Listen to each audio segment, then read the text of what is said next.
Biohacking, drinking 3 litres a day, but make sure that you've got your electrolytes in there, making sure you get your 10,000 steps, but do not skip on the 4 weightlifting sessions that you need a week, because you've got to have that for bone density, PRP, NAD, skin tightening, hi-fi skin tightening, CO2 lasers. Are you doing your cryogenic chamber? Are you actually opting to do a cold plunge instead? Hormone hacking, sleep optimization. Make sure you're protecting your fertility. Oh, and are you doing red light? Have you thought about doing stem cells? And of course, the most important thing, you have to make sure you have a regulated nervous system. Navigating health in your 30s can be an absolute minefield. We are constantly bombarded with messages around our health and around beauty, anti-aging and well-being in these years. And these messages literally come from everywhere.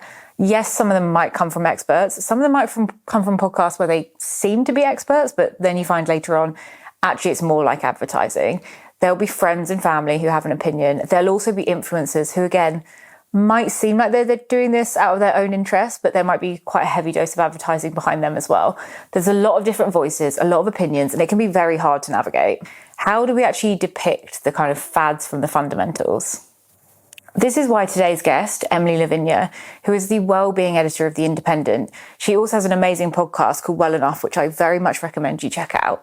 She's joining us today because this is a minefield, as we talked about. And honestly, if you're anything like me, you will be in a world of complete confusion where I think I'm going after one thing with my health and then I suddenly read something else and I change my mind. And I'm also thinking about beauty, but it's that weird balance of looking young, but also like not going after things that damage your health long term. It really is difficult. And that's what we sit down and talk about today. And of course, when we have someone this experienced and well-researched, she's actually a journalist who knows how to take apart these topics in the studio. Yes, I do ask the thing that she's liked, what she hasn't liked in terms of beauty and in health. But we also go much wider than that as a discussion. We talk about the weird dynamics that sit under a lot of these trends and a lot of these health recommendations that come through to us. Maybe there's some undertones that we have to decode a little bit when we're taking in this information. This is a deep dive into well-being, into health, into the dynamics, and also well beyond that. The great thing that I think you're going to enjoy from this is that it's definitely not a Diary of a CEO style list of everything you need to be doing to hack your health before 10 a.m. We're really deep diving into fundamentals and what might make you feel good as an individual. And this idea of individual is often lost from the conversation. So that is enough from me. I'm really excited to get into it. And it honestly was an honour having Emilie Lavinia in the studio. So let's get into it. If life feels like a whirlwind of clarity and confusion, pull up a chair. Welcome to The Weird Years.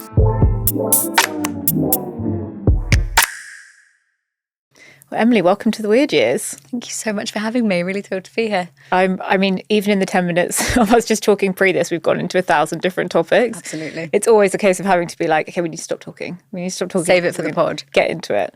But for anyone who hasn't come across you before, I'd love if you do a little introduction to who you are and what you do. Absolutely, yeah. So my name's Emilie Lavinia and I am the Fitness and Wellbeing Editor at The Independent. So interesting job. In previous years, we didn't have wellness editors at newspapers. So this puts me in a position that is fascinating for me and one that means I get to come on pods like this and talk about the weird world of wellbeing. And also like the dreamiest job. Like as someone who's interested in wellbeing, I'm like, everything that you post on Instagram, I'm like, I want to try that. I love your week in wellness where I'm like, what's she been doing this week? What can I the weirdest glean? Sometimes really unusual and sometimes just like very relatable, down to earth. I'm glad to hear that. It's a good mix. Yeah, because I mean, some of it is obvious stuff to me, like go for a walk, have some nice food, had a nice time with my friends. Some of it is I was in this bizarre chamber hooked up to a million things, testing all my biomarkers. So yeah, it's varied. Very varied. And you also have an amazing newsletter and an amazing podcast, which, Well Enough, the name of your podcast, I want to stop on that because even when I first heard the name, I was like, okay, Well Enough immediately as someone who is quite obsessed with health and can be, like, I think my friends think I have health anxiety. I think I just have a healthy interest. But Well Enough is an interesting name, I think, very Weird Years related. Why did you go for that name? Well, I think, as you say, it comes from this idea that most of us are now experiencing some degree of health anxiety. And I think this post-COVID world where we are all increasingly concerned with how well we're doing, coupled with, are we doing enough? Are we, are we sleep maxing enough? Are we eating enough fibre? Are we doing enough of this or enough of that? Are we feeling enough in terms of our self-esteem? It all kind of stems from the idea that, you're probably well enough, you're doing well enough. And also, most of us have an individual conception of what enough is. I always joke with my mum about the fact that my primary school motto was only our best is good enough. And that probably instilled me with a mixture of pride and anxiety. Yeah. But this idea of a good enough partner or a good enough health routine, I think, is really important to bear in mind, because, you can try everything under the sun, but you're probably doing enough. And also, it is like millennial women, I think it was 20,000 different health messages they see every single day. And when you think about that, all the way from, home testing to supplements to fertility, there is 1,000, to aging and beauty, there is thousands of things that you could be doing. We are completely bombarded and overwhelmed, and our brains were never supposed to deal with this much. We weren't supposed to see this many people, compare ourselves to this many people and their routines. We were never, equipped really to be able to deal with all of this conflicting messaging. And a lot of my job is trying to cut through that. So I'm in a position where I'm a custodian of information, and I try to provide a really vital piece of education where, you might be hearing lots of conflicting messages on one topic. My job is to make sure that I give you the facts. Which, unfortunately, there is a lot of podcasts and a lot of influencers out there who obviously have an agenda behind the information that they're trying to distill, right? And I think that's the difficult part as well, is how much of this, even when you go to a beautician, it's like how much of this is because this is the best thing for my skin, or how much is this because you've got that particular machine in the room. It's a lot. People are trying to sell you something. And I think advertising has become quite nefarious. And obviously we try to keep up with a particular standard, especially working for a newspaper. We know where the line is, and we speak to the Advertising Standards Authority. But a lot of influencers aren't doing that, and they have dollar signs in their eyes, and they're told, well, if you promote this and you say it has all these health benefits, they don't care whether or not, the stats are dubious, or there's no science, or they're making unfounded claims. For them, it's all about making a buck. And that's also why I've written extensively about this concept of wellness washing, which I had to kind of give a name to because I wasn't seeing anyone else talking about it. Wellness washing is something I thought was a good way to describe brands and companies making claims that are absolutely unfounded and trying to sell us something and trying to get us hooked on consuming all of the time, when actually we don't need loads of plastic tat that's going to end up in landfill to be well. And it's a real problem at the moment because we're being sold misinformation that's being backed up by influencers with lots of followers, and that to us is now a mark of trustworthiness, unfortunately. Yeah. And we're also seeing, experts being bought. They are now in the pockets of these brands or, companies that are rolling out bizarre studies that are backed by someone with a vested interest. So none of us are really safe in wellness land, and we need to be really discerning and really careful. So we need to develop an eye for wellness washing and call it out where we see it. Definitely. And I think with this being the weird years, there's the things that I experience personally and that I see in my kind of ether of the internet is that for women's wellness at this age, in our 30s, it tends to be really focused around beauty and aging, or it's focused around fertility. And then I'd say the last one is productivity hacking. I think that really spills over into wellness in interesting ways. This idea of you need to be resting and taking care of yourself and be kind to yourself enough, but also still be pursuing, bone density and muscle mass and all of these things that they ask for from a kind of a body productivity. We're all being taught that we have to optimize the aging process. Yes. And I think naturally we're going to care about our mortality because we're human, and that's just what happens. We start to worry about the aging process. We see our parents getting older. I think in your 30s you start to realize that they're not going to live forever, and that's awful. And then you start thinking about your own mortality, and that is normal. But I also think obsessing over certain biomarkers is a little bit worrying. And then obviously all of these messages about, your biological clock, your fertility, and, the state of your face and how it should look. Yeah. I like all these posts I'm seeing from women saying this is what a 33-year-old's face looks like, or this is what a 44-year-old's face looks like with nothing done to it. But I also think there's an element of shaming there in saying, look at me, I haven't had any work done. Look how great I look. Because it's always a double-edged sword with this kind of thing. I see so many posts at the moment from people trying to de-influence you about wellness. but they've had loads of stuff done to themselves. You know, they're fake tanned, they're posing, they're holding a pose, they're wearing their Lululemon gym gear, and they look fabulous. And they're like, you know, you don't need to do all the stuff. You just need to walk. You just need to breathe. I'm like, but you clearly do all the stuff, and you're making people feel like they want to look like you. And this pressure is being piled on, and then, you know, we're judging ourselves. So many messages, so many different aspects of aging. And then, you know, even The Independent posting articles that say, you experience rapid aging at 44. And people are like, oh my gosh, I have to get ready for rapid aging.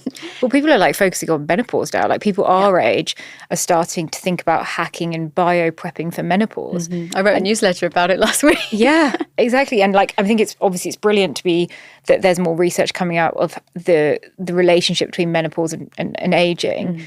But also it's kind of like, as women, you're piled on so many messages. You're kind of like, can I just park that for 10 plus years if possible? I think being in the moment is a gift, and we forget that actually being present is one of the greatest things you can do for your mental health. So being here now, you know, and being aware of that is great. Being mindful, using meditation to tap in, that is one of the best things I've been able to do, rather than worrying about what life is going to be like tomorrow or next year or in 10 years. Actually, the greatest thing I can do for my wellness is to be here now. So, yeah, all of those messages are kind of counterproductive where that's concerned. However, I have had all the scans. I do all the things because it's part of my job, and I want to find out what's worth it and what's not, what's snake oil and what's legit. And, you know, part of that education piece is me doing the research. Out of interest, where does your interest for this, because I know, like, where does it come from? Because for me, I know that I can be quite fear driven. I think having grown up, my mum has a lot of autoimmune conditions, and my biggest fear is being like alive but in a body that doesn't serve me in the way that I'd like it to. And so for me, like beauty stuff, yes, nice, like I'm interested in it to a degree, but for me it's more that, like, how do I make sure that, or how do I make it most possible that when I'm 70 or 80 I can still move in the way I can? Like, what has made you go into this world and be so like dedicated and interested in it? My experience is the same as yours, and I think it's the same as every woman who tells stories, creates interventions, you know, does any of this stuff. We all have the same story, and it comes from a place of suffering, health issues, not being listened to, trying to find solutions. Every great female health brand has a founder that was in pain and thought, I've got to do this myself. And I hate that, but I also find it really inspiring that we've all got these stories. So for me, my 20s were mad and full of health issues. Right. And I looked like I was having the best time ever, but I also wasn't taking care of myself. I was experiencing hormone issues. I was experiencing huge levels of anxiety that were completely debilitating and interfering with my relationships, my work. I was looking for answers. And as I started finding them, I realized that I really had to strike this balance between being this healthy person and having this interest, and also clinging on to the last vestiges of that old life. And a lot of it, and it's why I say I'm into mind, body and spirit, because a lot of it was mental health, and it was spiritual, and it was having to integrate versions of myself from the past and let other things go. And, you know, it's not just about biomarkers and tracking and looking after your health physically. It's about coming to terms with who you are and slowing down and making choices for yourself that help your nervous system, which for me was a big part of it all. So yeah, all this stuff comes from a personal place of wanting to feel well because I felt unwell. Yeah, that makes loads of sense. And I think it's also that interesting. I've been thinking about like this kind of concept of the difference between doing wellness and feeling well. And I think sometimes in our culture we've almost like, and I'm so guilty of it, like it's a tick list of my wellness and like a checkbox that I tick. And sometimes I found myself like doing my 3 meditations a week. And sometimes my brain's actually in a complete other place, or like I'm going to the gym because it's my tick box of doing my wellness, rather than do I actually, like, does my body feel well today? Do I need to go today? Do I need to let out energy in a different way? Do you find that kind of blurs lines for you? Yeah, I mean, I like to hold myself accountable with these checklists now because, you know I'll feel better if I drink water, eat at the right times, go for the walk, exercise. Yep. But I also do try not to beat myself up if I don't do the checklist. For a while, I was really into filling out my daily diary on the Whoop, and I would do it every day, checking everything really diligently and, logging the exact hour that I decided to do a certain thing. And then I thought, I don't actually need to do this to feel well. This is almost performative. Yes, it's helping the Whoop track, but at the same time, I'm not really achieving anything and it's not really helping me feel any better. So, yeah, I think it's funny when I see, especially comedians doing these posts about how, guys, what are we supposed to be doing? Are we supposed to be doing 10K steps, hitting protein goals, making sure we've had our electrolytes, making sure we see morning sunshine, and then we need to go to the gym, and then we need to lift twice a week, and we also need to do therapy, and la, la, la, la. And it's like, draw a breath. When do you find time to relax and experience joy? So, yeah, there has to be a balance there. You also have to be intuitive. We forget that intuition is a really, really strong sense. And if it feels good, lean into that. If it feels horrendous, maybe don't. There's also an interesting thing, I think, around the aging in the wellness space of when we look at how it's not just marketed, but researched and approached from a male versus female perspective. I've found that a lot of the angles for women is about looking younger, whereas in the male space, you've got the Brian Johnsons of the world who, if anyone doesn't know Brian Johnson, he's actually hilarious. Like, you should follow his Instagram because it is hilarious. He's a kind of a multi-millionaire, sold a big company. Now he's trying to not die, essentially. He's trying to live forever. But that's very much focused on like biological aging and slowing down that process with, I would say, almost very little regard in the men's space to, men aren't talking about Botox so much. Do you find that in your research? Or I do, yeah. And we did just do a podcast about this, which was really interesting to me because I asked two experts about the difference between biohacking and anti-aging and how we ascribe certain celebration or shame onto men and women depending on their goals. And a lot of the biohacking set in the men's world, they've had facelifts, but they call it biohacking.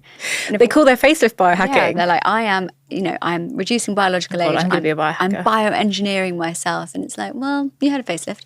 Fair enough. We would have seen that in recent years as vanity over vitality. And we certainly do when we start talking about Kris Jenner's facelift. People are very cruel and very judgmental when they speak about women and anti-aging. But then, it's a double-edged sword because how dare women age? So you think, okay, how are we going to approach this from a place of, science and from a place of, an objective look at the aging process? It's always going to be slightly loaded because of misogyny, and we kind of can't get away from that. Yeah. I would like for us to be able to, but I do notice a difference when people talk about biohacking in women's spaces versus men's spaces. And, some of the stuff men get away with, calling, intermittent fasting rather than just good old-fashioned diet culture. Because, the irony will never be lost on me there. But whatever works for your body, great. Call it whatever you want. Yeah. Okay, I want to get into all the things that you've tried that are good and not good. I want to kick off with Botox just because I think it's firstly one of the most prevalent ones that everyone's doing. And it's also when I feel like I've got hot takes on. Okay. So I want to hear your experience and your thoughts on Botox, having, this has been around for probably 15 plus 20 years now and become more and more normal. Yeah, and it's enduring. It's one of these things that I don't think we're going to see die out. I have had it in the past, don't have it now. But it's one of these things that I think people will always come back to. We're seeing discussions about how filling and freezing is out and biostimulation is in, but people are still going to have Botox. Yeah. It's also interesting because there's such differing data on it, and if you go really niche, I wrote a piece a couple of years ago about the fact that our sex lives are changing because we no longer can perform micro expressions, and that makes it harder to signal to a partner how we're really feeling, which means that maybe our sex is affected and we're not enjoying ourselves as much because the brain works in such a way that when we are actually pulling a face, that also does affect mood, which is why laughter therapy is really effective. But if you can't really screw up your face in the way that nature intended, that might therefore affect how much pleasure you're feeling.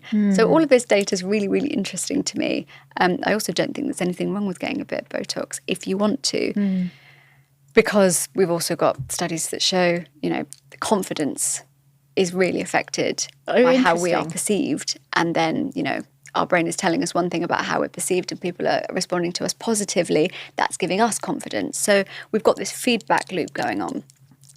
people want to look good, and there's nothing wrong with that. But I would say that with any tweakment or any cosmetic procedure, it's got to be safe. It's got to be a product that's been approved by the relevant regulatory standards and boards. No one should be getting Botox in a car park. No one should be getting Botox in their friend's kitchen. This is a medicine, and it's something that needs to be administered by a doctor or a trained medical professional. So for anyone thinking, oh, I'd like a bit of that, it's also one of those things that is expensive. So people are looking for shortcuts, and that ultimately is something we're seeing a lot in wellness. People want to experience the best of the best. They can't afford it, so they're going for a dupe or they're going for something dangerous. And that's, again, where the wellness washing issue comes in, because you've got, this company doing it at a safe level, and you've got a few more doing it at a more affordable high street level. Then you've got the dodgy ones and the dupes, and it's all trickling down, and people are actually harming themselves.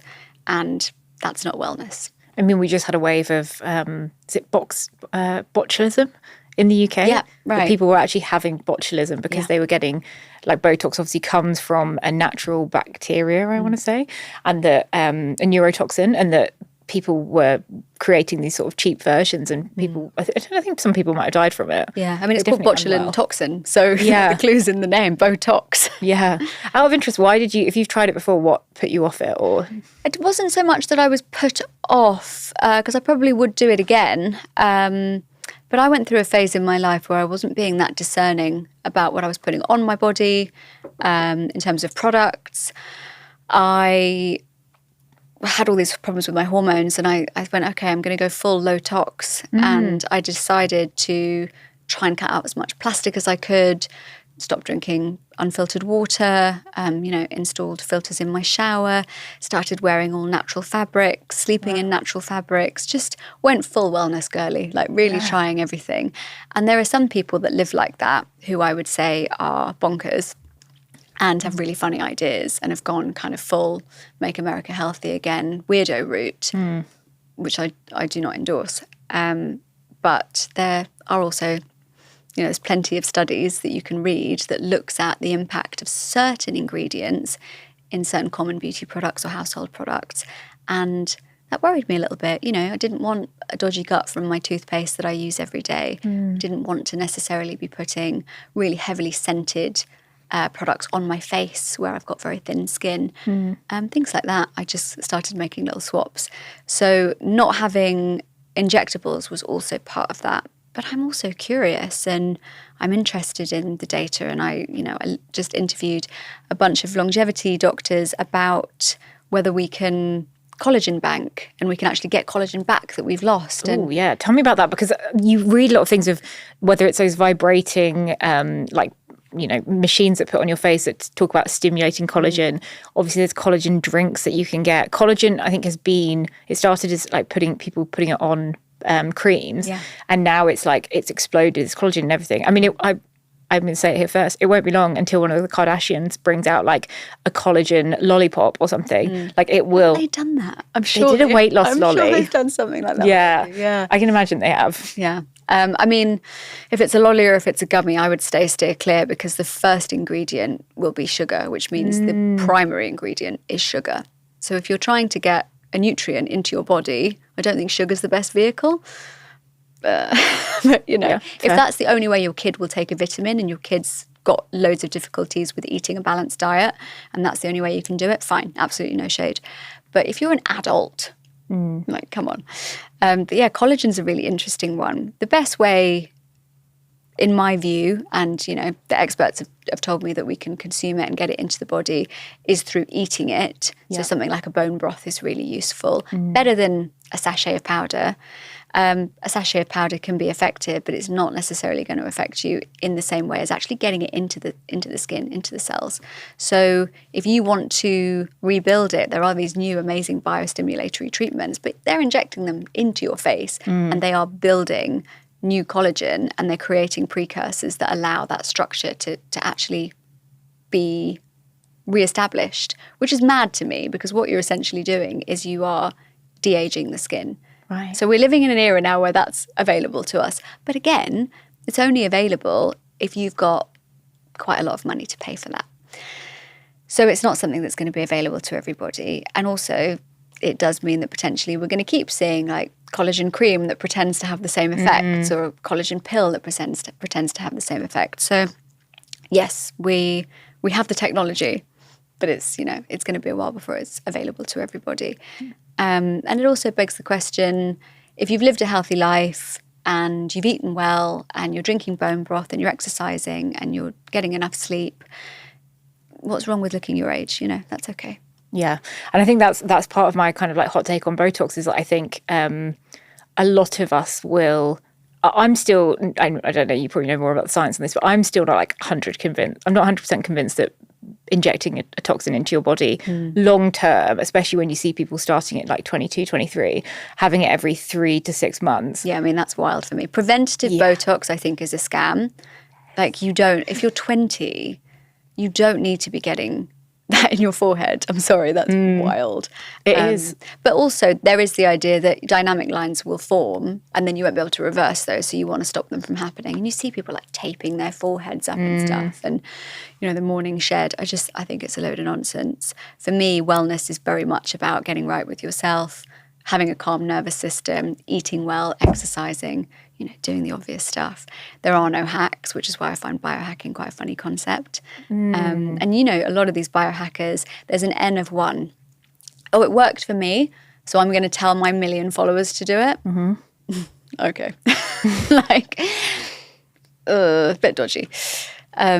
You should be looking at a much larger test number, and you should be looking at peer-reviewed, and there should be a lot more data before you're telling people to try something, to do something. I get so many pictures in my inbox inviting me to stuff, and I send back a few questions like, oh, well, what's the provenance of this? And, what are you basing this on?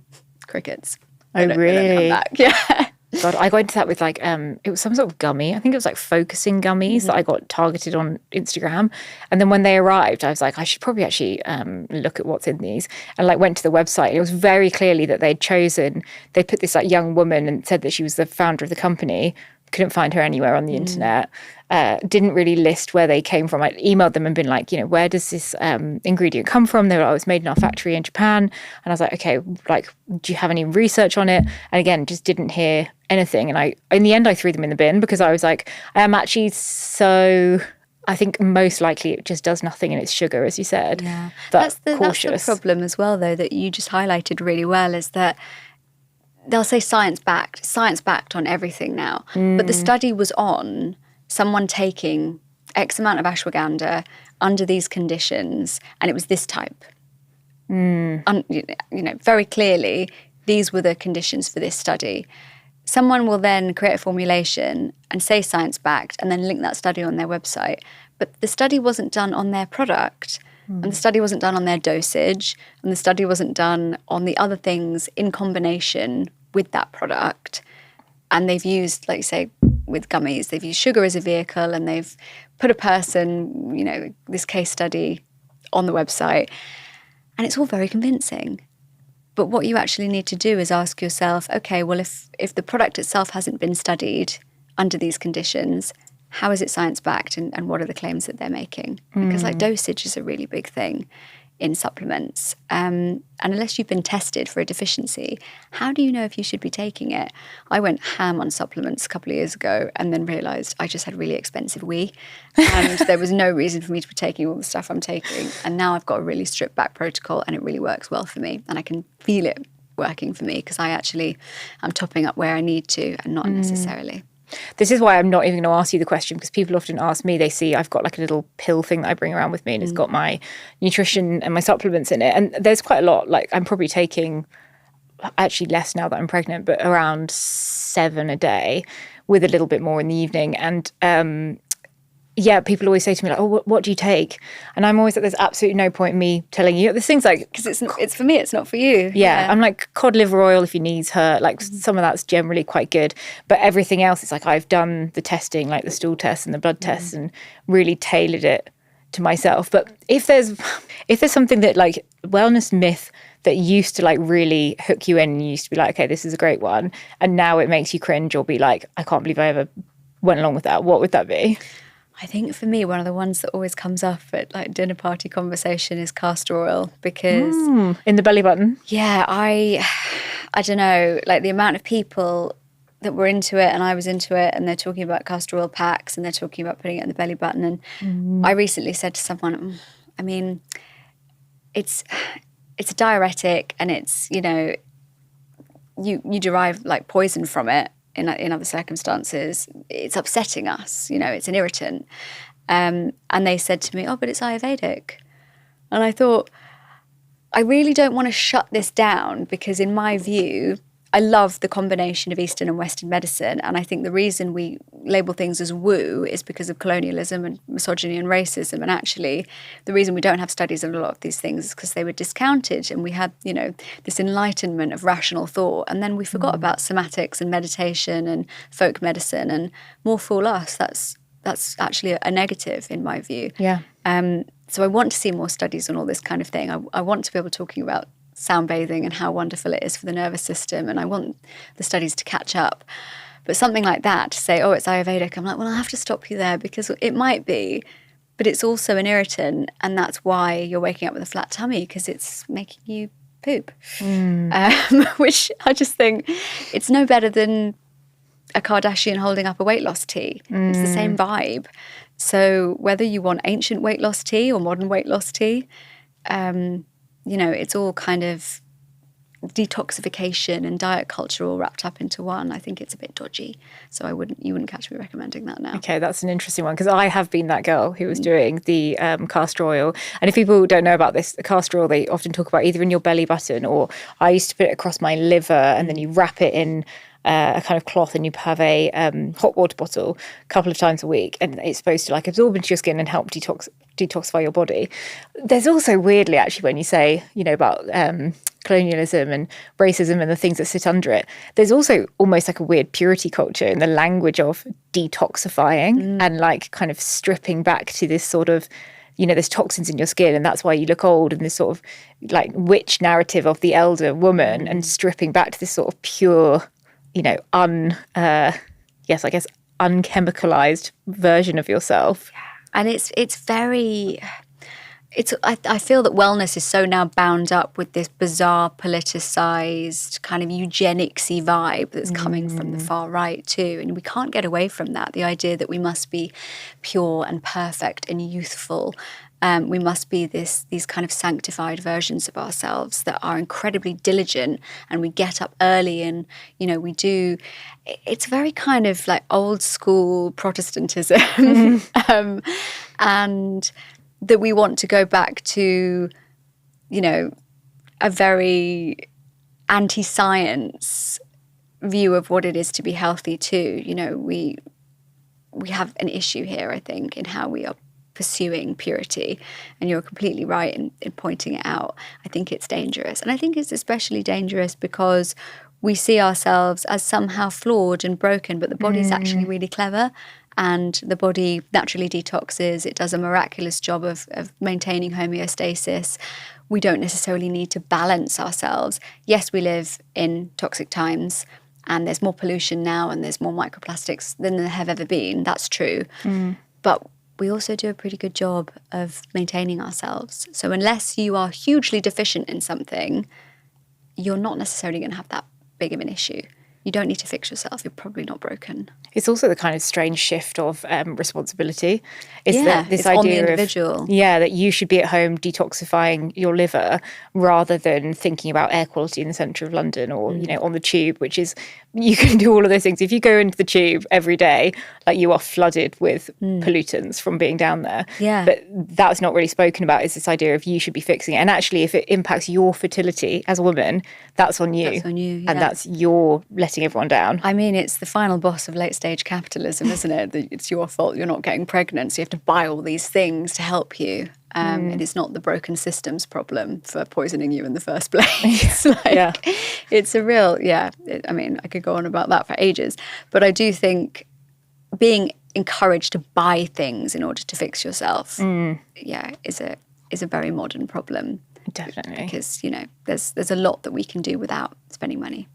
And also the side effects of some of those, of becoming these kind of purified. I think one of the challenges I have with Botox is that I really want people to know when I'm angry. I do. I find it incredibly important. I want my husband to see my like twitching eye before I'm about to lose my shit, because I don't. And also the research of, I read something about how Botox between the eyebrows and the forehead, because of those micro expressions you were talking about earlier, it actually changes empathy.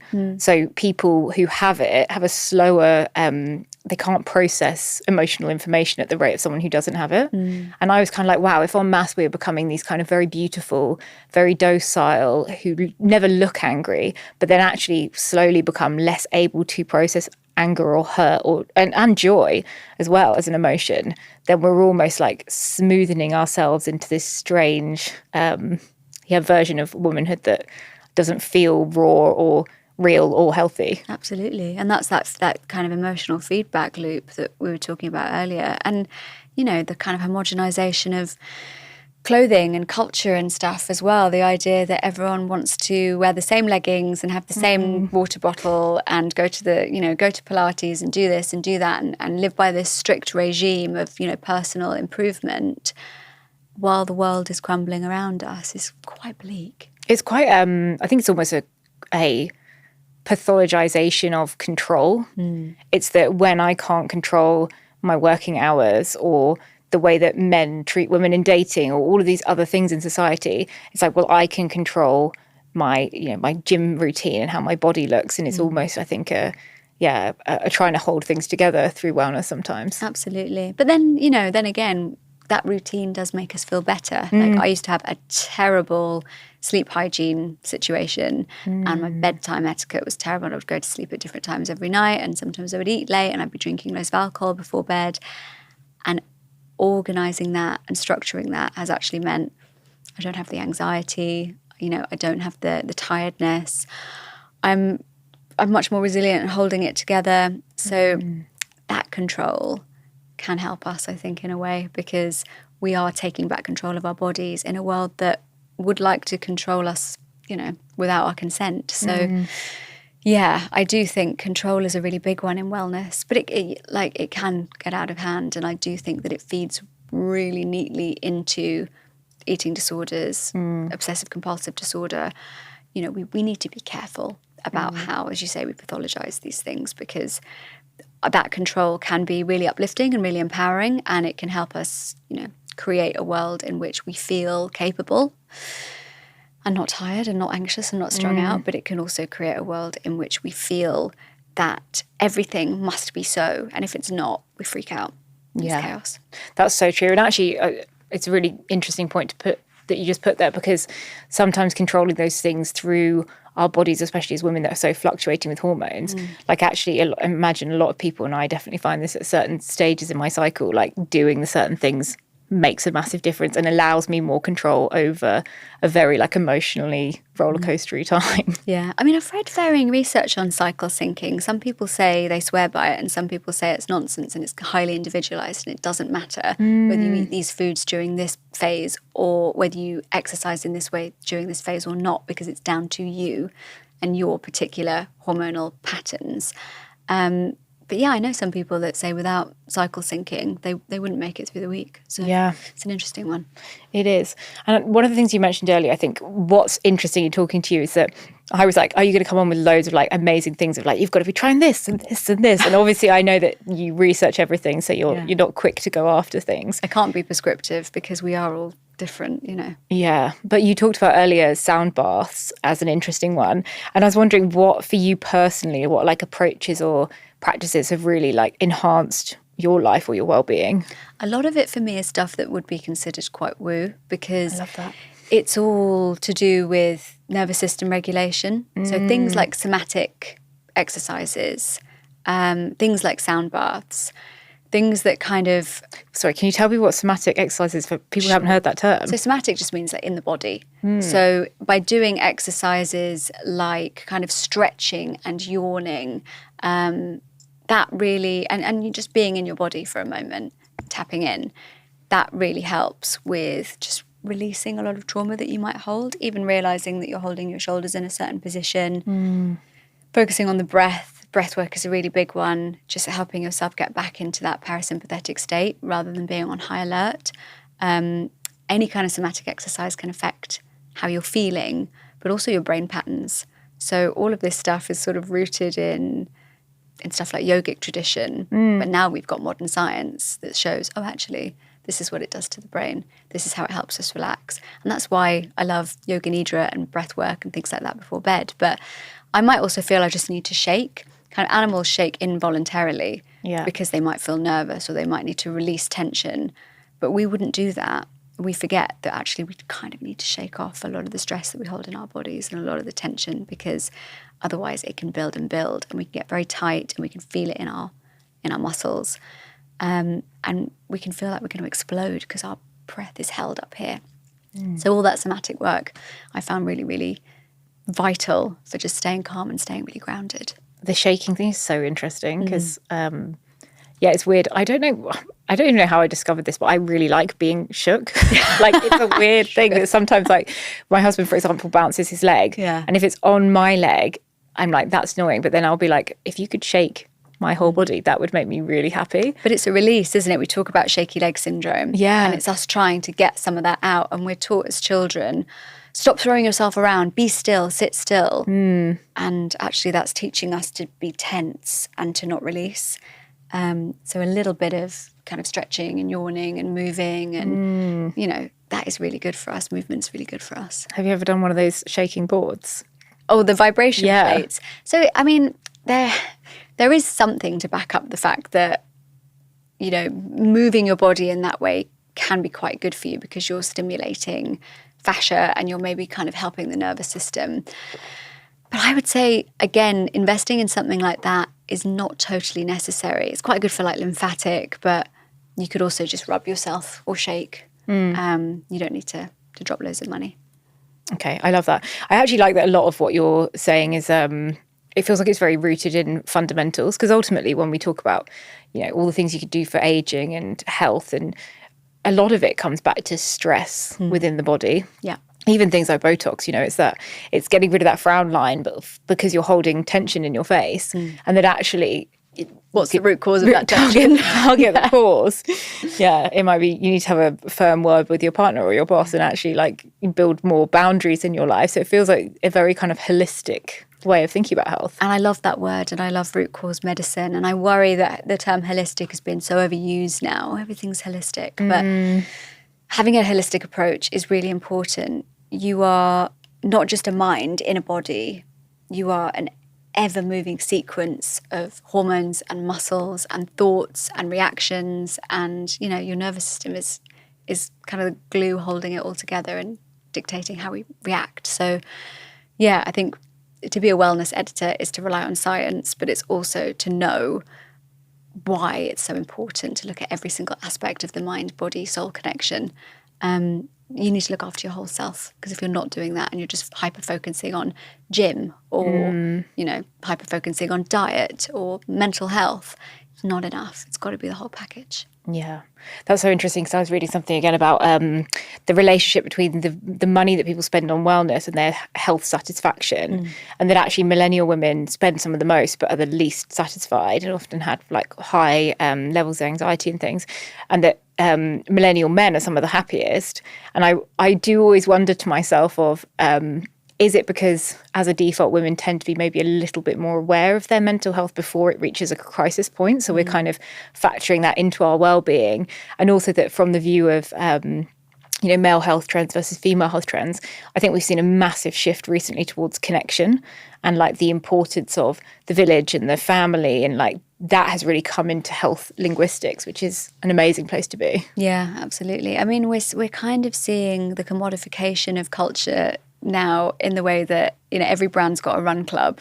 So I'm slightly nervous of that, but I am really excited to see that community is making an appearance in wellness, because we are nothing in a silo. We have to relate to other people. And, a lot of wellness comes back to quite Marxist ideas, because it's about the preservation of our environments, and it's about us collectively taking control of that, which would either keep us well or unwell.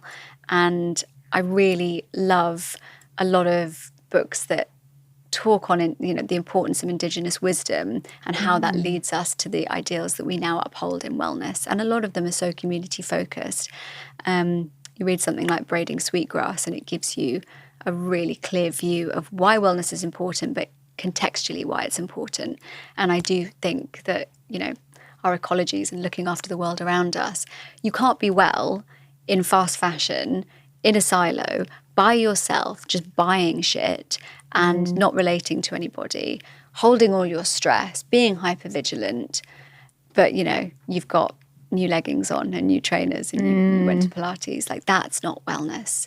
So, maybe I sound a bit hippy-dippy, but I think there's a reason we talk about this stuff and why it keeps coming up, because it works and because it's ancient wisdom and it's really important. And we can look to new science and we can look to new studies that talk about the importance of forest bathing and the importance of connection and the impact of, us spending X amount of time with loved ones to cure loneliness. Loneliness is a huge issue for us in the UK. We really need to address that.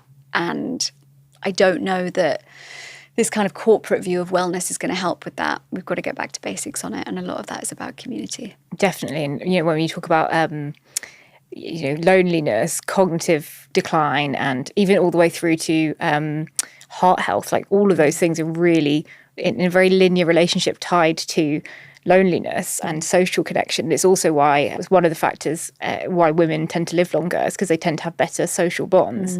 So they're kind of getting those benefits, but also then they have people who look out for them, from a health awareness point of view, and they might notice things if they need to go and get tested for something or whatever. Absolutely. I mean, I was talking to a therapist recently, and he was saying that, loneliness is not one of the big symptoms on the NHS questionnaire when you talk about depression. Oh, really? And yet it's the number one symptom that most men would identify with. And that's why we talk about this male loneliness crisis. So that is a real issue. If we're not even kind of making it an available choice to say, this is the biggest symptom that's affecting me, how are we then going to prevent people from feeling cut off, lonely, depressed? It's a really big issue. And like you say, possibly affects men more than it affects women at the moment. So that's something that we would need to look at as well. We each approach our wellness in different ways, but he was also explaining to me that I think in many ways men are looking for a fix, and that's not, they don't necessarily see their communities as that fix. They think that it's got to be a pill or the gym or something else. Whereas we do need to educate people about the fact that talking to one another is one of the main things that we can do for our mental health. Yeah. I do think there's an interesting turn of the tide. Obviously, adolescence was like a really pivotal piece of media, show that has brought that into the conversation. But I do think as much as people poke fun at the male loneliness crisis on the internet, I think it's actually an interesting turning point of you cannot easily sell someone community. Like, yes, you can have events and the run clubs and things, as you said, and commoditize it. But ultimately, bringing back into our collective view of well-being that a lot of these things are fundamental and they're not things that can be packaged up to you and sold, and actually you have quite a lot of control over them should you wish to follow them. I think whilst we live, coming back to what we talked about at the beginning, we live in a place where we're bombarded by ideas and products and you should be doing this. Actually, if you come back to the fundamentals, a lot of them are quite achievable. Yeah. Breath work, stretching. You don't even need a yoga mat in reality. Yeah, and the idea that it's always out of reach, that's a mental health problem right there. It's a barrier, a blocker that we create for ourselves. Oh, I can't get fit because I don't have all the gear. Or I can't eat well because, I don't like these sorts of things. Or I don't know how to cook. Or I can't make friends because there are none in this immediate area for me at work or, at my gym or whatever.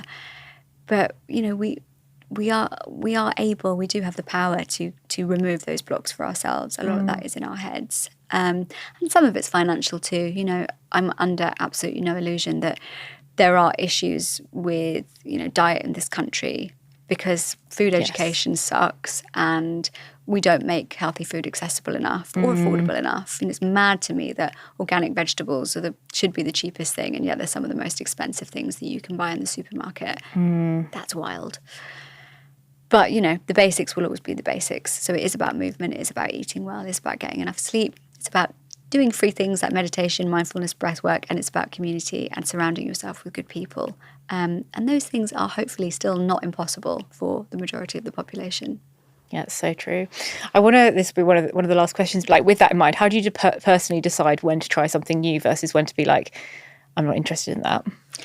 I think if I've done enough research on something and then a slightly newer version of it or a slightly new and improved version of it comes out, but there's no data behind it, I just think, okay, maybe not. There are also things I've always been skeptical about because we still haven't really gotten to the point where they've been proven and we know they're probably not the one. But there are also things that I get invited to. I just think, absolutely not, that's not me, because wellness is personal. Like, for me, an ice bath has given me an anxiety attack more than once. Right. It's not for me.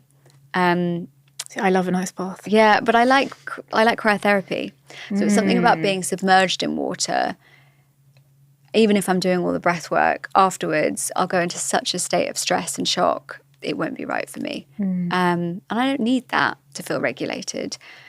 I like a cryo chamber, and that's weird because it's very cold, but it's very different. For me, infrared sauna, all the way. Love it. Love the data. Love how it makes me feel. Love the community. I just think it's brilliant. I've got a friend Alison, who runs Sweat Lounge in Chiswick, which is this infrared sauna spot, and it's the only one in the UK, and I'm obsessed with it. So I think, that's always great because heat is good for everyone. Unless, of course, you maybe have a heart condition, etc. You always need to check it out before you go. But yeah, there are things I'll always say yes to like that, and things that I'll probably say no to. Like, I don't need to do a million reformer Pilates classes to find out about, a new launch. And that is very trendy at the moment. And it's interesting to me that this is kind of the flavour of the month. What's it going to be next? Because, we all get obsessed with things. I like the idea that biohacking is encouraging people to live healthier lives, but again, it doesn't need to be everywhere. It doesn't need to be this huge holy grail, this massive obsession. So I do get a bit bored of hearing about it, and I do get a bit bored of hearing about, certain other things. But wellness, as I say, is personal. If it works for you and you want to biohack your way to living forever, great. I would just be really careful and make sure that if you want to do a Brian Johnson and take 100 supplements a day, just do your research, speak to your doctor, make sure that you're not maxing yourself out with fat-soluble nutrients and causing yourself liver problems. Make sure you're not doing so many ice baths that you're actually harming yourself and, preventing your own recovery. It's the human body is built to last. Not forever, but we do a pretty good job. So you don't need to overthink it. I guess if someone's listening to this, they're like, okay, obviously it's great to start from a baseline that's all about yourself. And ideally, if you do testing and, you know that you're not going to be, as you say, maxing out on a certain supplement or doing too much for your body, that's great. But tests generally are expensive. If someone's just listening to this and is like, how do I even go about working out what works for me? Is there like a bit of a process or any tips that you have for them? Yeah, I mean, you and I were talking before we started recording about home testing and how it's really ubiquitous now. And I think it's being overhyped because we don't always get the results we want or need. And it's not a perfect science. And it's tricky because, I've experienced this, being fobbed off by a doctor saying, I think something's wrong. And them saying, come back when you want to have kids, or come back when you want to get pregnant, or it's normal. Your labs are normal. Not optimal, but normal. That's an issue. So, of course, it's easy for me to say, if you think you might need to take magnesium, vitamin D, extra zinc, whatever, go to your doctor and get your labs done. It's hard with the NHS, unless your leg's falling off. It's hard to get an appointment. So home testing is a good place to start. It's not a perfect science. So it's also one of those things that approach with caution, but I also think it can be expensive. Luckily, it's being democratized to the point where you can get quite affordable tests. Tesco have just rolled out tests. Superdrug do testing. Yeah, it's on the high street. It's accessible. But I would also just look at your symptoms and think about how you can action small lifestyle changes to begin with. Are you doing at least 7,000 steps a day? Are you drinking enough water? Do you go to bed at the same time every night? Are you getting enough sleep? what's your diet like? Is it mainly whole foods? Is it a lot of ultra-processed foods? Is it very high in refined sugar? Do you drink loads of booze? Look at those things before you test, change those, and then see how you feel. Because although it infuriated me when I was incredibly anxious that my doctor told me to go for a walk, and I walked out of there absolutely fuming and so upset and just feeling like I was, never going to get the help I needed, I did start going for walks, and now I swear by that as medicine. And people are like, oh, you seem really relaxed. I was like, yeah, I've had a lot of breakthroughs. They come to me on these walks. Yeah. So, it's good to be outside, get into nature. There's a lot to be said for hugging a tree, which, I have on good authority from doctors. But yeah, I mean, if you're experiencing serious symptoms and you're not getting the attention you need from your doctor, then I feel you, because that's a really awful situation to be in. And we are experiencing health crises in this country. So I would never want to minimize anyone's experiences by saying go outside. But, we can do small things and small habits and small changes that are a good place to start. Yeah. I would always say make sure that you're tracking your symptoms, write them down, take someone with you to help advocate for you. Like, no one wants to be ignored when it comes to their health, because we get one body, and it's really important that we feel good in it. I actually love that. Even as like in my head, I was like, I never really think about wellness even from my symptoms first. Like, I think it is, I've often been a bit of a magpie, and I'll hear something and then be like, oh, maybe I should be doing that.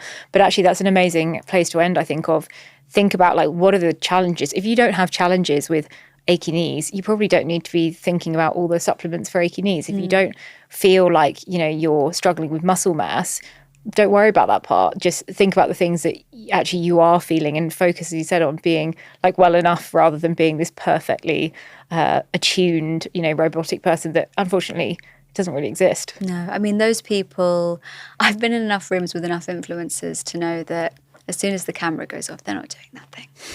And often people that look incredible, that's their full-time job. Yeah. I've got a job. I don't have time to be, doing all of that stuff. So I'll do my best. I'll do enough. That's also my pet peeve that you mentioned earlier, of like people de-influencing on things. I've noticed it so much. Is one of my pet peeves of someone who's had Botox for like 10 years and they look incredible and they do all the lasers, and then they'll stop and they'll be like, I haven't had Botox. And I'm like, yeah, because you haven't aged since you feel like whole of your 20s. You look amazing because you've missed out on 10 years of aging. It's like, don't tell me that the Botox hasn't helped you, because it has.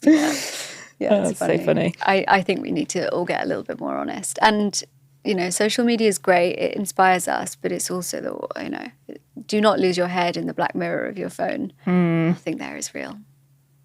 Amen to that. Okay, this is the very last section. It's called Yes or Mess, where we have 5 rapid fire questions. And if you're into it, you're like, yes, like it. If you're not, then mess. Okay. The first one is coffee enemas. Oh, mess. Big mess. Have you done one? Literally big mess. No, don't put weird stuff up your bum. Like, just, I'm not a doctor, but you don't need to be to know that is nonsense. Don't do that. Okay, don't put weird stuff up your bum is definitely going to be a sound bite for this episode. Number 2 is going gluten-free for general health. I can't really yes or mess that because it's so nuanced. But I mean, if you feel better without gluten, fine. If you're experiencing the nocebo effect, which is where you've told yourself it's bad for you and then you get symptoms, be careful. There's a good pod episode on that we did with Dr. Megan Rossi, so check that one out. Oh God, I'm going to be listening to that because SIBO haunts me in my dreams. Number 3 is facelifts. Again, I don't think they're necessary, but if they make you feel good, we've got great technology now. I mean, it's all about vanity versus vitality. It's up to you. I couldn't say yes or mess. Maybe I'll go for the deep plane when I'm 60. Who knows? Number 4 is making health a big part of your identity. I mean, I have. So yes, it's changed my life. I love wellness. I'm very critical of it, and I think we should all be. But it's a yes from me. I think it's cool that health is cool now. Amen. And the last one is buying the £300 serum. Is it ever worth it? No, big mess. Absolutely big mess. You don't need it. If it makes you feel good, fine. But I spoke to Nadine Baggett recently, and she's a great wealth of knowledge on all this stuff. And she said if it ever puts you in a situation where you're having to put it on a credit card or Klarna it, don't do it. That's very good. Yeah. That's a very good point. I have been guilty sometimes of getting close to booking that kind of thing at the clinic and being like, no, I really don't need this. Well, someone's asked me in my DMs yesterday, said, oh, what do you use to your skin? It's looking really good. And I said, I went back to basics. I have stopped using most of the actives that I used before when I got really into skincare. I do very minimal skincare now. And it's actually worked a lot better because I don't have the spots or the irritation or any of the stuff that used to bother me. So I think we can definitely overdo it. And if you're, in your 20s thinking, oh, I need a skincare routine, needs to be 12 steps, needs to be this, needs to be that, you definitely don't need it. You just need to drink enough water, sleep and eat well. Protect that skin barrier. It's hard to get back once it's gone. Yeah, amen. Well, thank you so much for being here. I've really enjoyed it. Me too. Thank you so much for having me. Thank you.